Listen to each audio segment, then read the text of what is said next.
स्वागत है आपके अपने YouTube चैनल पवार के वीडियोस में। दोस्तों एक बार हम फिर हाजिर हैं आपके लिए एक नई जानकारी के साथ और एक नई इन्फॉर्मेशन के साथ। तो दोस्तों आज जो हम जानकारी लेकर आए हैं वो एमए सेकंड सेम के पेपर से रिलेटेड लेकर आए। आप रेगुलर या प्राइवेट अगर एमए कर रहे हो सेकंड सेमेस्टर में हो तो आपका पेपर किस प्रकार आएगा, किस प्रकार के क्वेश्चन आते हैं, इससे रिलेटेड जानकारी इस वीडियो में प्रोवाइड करवाएंगे। तो अभी तक क्या आपने हमारे यूट्यूब चैनल दोस्तों को सब्सक्राइब कर नहीं रखा है दोस्तों, तो चैनल को सब्सक्राइब कर रख लीजिए और पास में बने बेल आइकन को भी प्रेस कर दीजिए।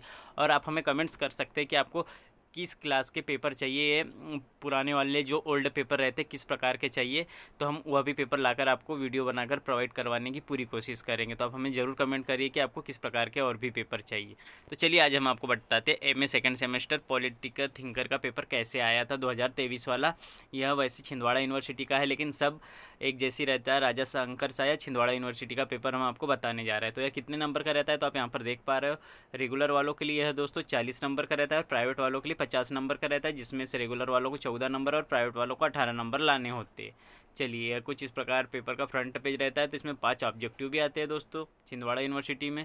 तो जो पहला ऑब्जेक्टिव आया था दोस्तों वह आया था रिपब्लिक किसने लिखी, यानी रिपब्लिक पुस्तक किसके द्वारा लिखी गई है। तो आपको जो भी आंसर आपके अनुसार जो भी आंसर सही हो वो आप उस पर लगा सकते हैं। हमें 100% इसमें नहीं मालूम है किसके द्वारा लिखी गई है, तो आप उस अपने अनुसार वो उस पर आंसर लगा सकते हो। उसके बाद हम नेक्स्ट क्वेश्चन की बात करें यानी नेक्स्ट ऑब्जेक्टिव, तो इसमें नेक्स्ट ऑब्जेक्टिव आया कौटिल्य के अनुसार मंत्रियों की संख्या कितनी होती है। तो यह आप देख सकते हो कौटिल्य के अनुसार मंत्रियों की संख्या कितनी होती है। उसके बाद नेक्स्ट ऑब्जेक्टिव की बात करें तो नेक्स्ट ऑब्जेक्टिव आया था दोस्तों पॉलिटिकल साइंस में इक्विनास के कानून एवं संबंधित विचारों पर किसका प्रभाव पड़ा। उससे पहले दोस्तों हमने आपको बता दिया है कि यह कौन सा पेपर है, तो पॉलिटी थिंकर वाला पेपर है। हमने आपको बता दिया है सेकंड सेमेस्टर का पॉलिटी थिंकर। उसके बाद दोस्तों यह भी बता दिया। इसके बाद हम यह चौथे क्वेश्चन को देखेंगे। तो चौथा जो ऑब्जेक्टिव है किस विचारक ने अपने युग को शिशु का युग कहा है। तो आप यहाँ पर देख सकते हो हमारे हिसाब से तो दोस्तों इसमें होना चाहिए एक मैकियावेली, लेकिन तो भी आप अपने हिसाब से देख लेना जो भी आंसर आपके अनुसार हो। उसके आगे हम बात करते हैं नेक्स्ट क्वेश्चन की।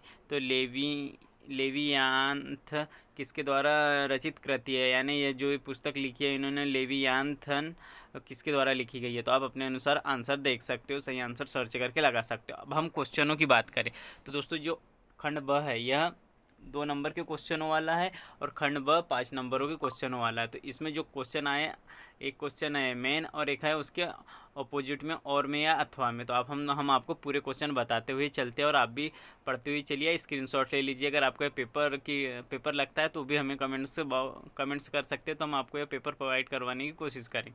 तो प्लेटो के परिवाद साम्यवाद को संक्षिप्त में लिखना है दोस्तों, यह क्वेश्चन था दूसरा। और उसी के अथवा में था अरस्तु की नागरिकता के संबंधी विचार स्पष्ट कीजिए, यानी दोस्तों अरस्तु ने जो नागरिकता संबंधी विचार दिए हैं वह स्पष्ट करिए, यानी उन्होंने क्या विचार दिए वह बताइए, यह पूछा गया है क्वेश्चन में। उसके बाद हम बात करेंगे नेक्स्ट क्वेश्चन की। तो इसमें आमत्य या मंत्री परिषद के कार्यों को स्पष्ट कीजिए कहा गया है।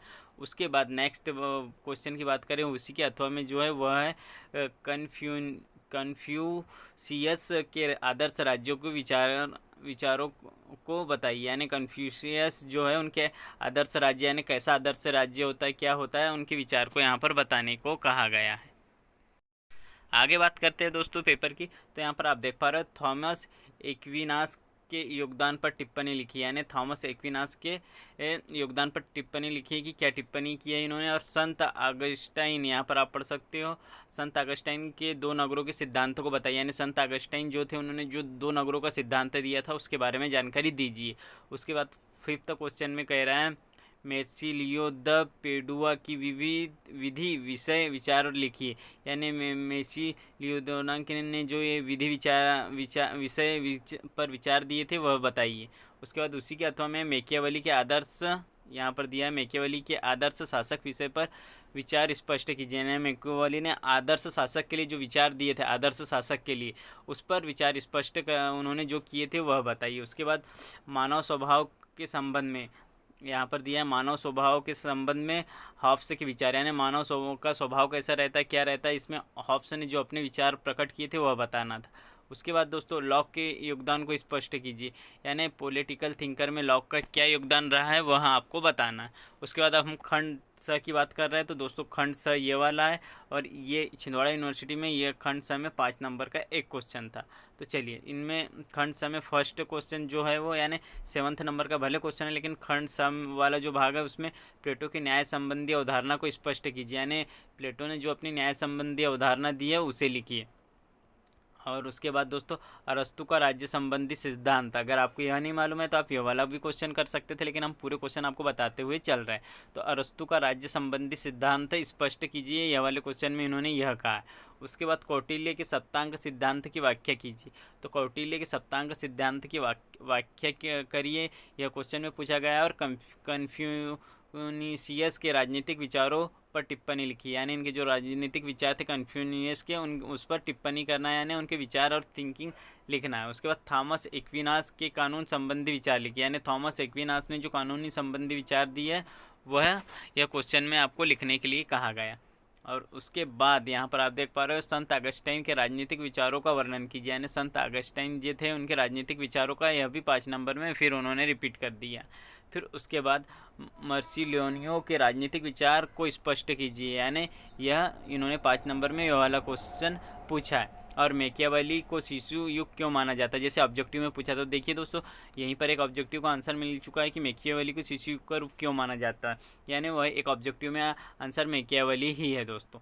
उसके बाद नेक्स्ट क्वेश्चन की बात करें तो इसमें आप देख पा रहे हो नेक्स्ट यानी लास्ट सेकंड क्वेश्चन और लास्ट क्वेश्चन जो बचा है लास्ट सेकंड वाला, हॉब्स के राज्य की उत्पत्ति के सिद्धांत का वर्णन कीजिए, यानी हॉब्स ने जो राज्य की उत्पत्ति के जो सिद्धांत दिए उसका वर्णन करना था यह वाले क्वेश्चन में। और उसके बाद दोस्तों यहाँ पर इन्होंने लिया लॉक महोदय का सामाजिक समझौते के सिद्धांत को स्पष्ट कीजिए।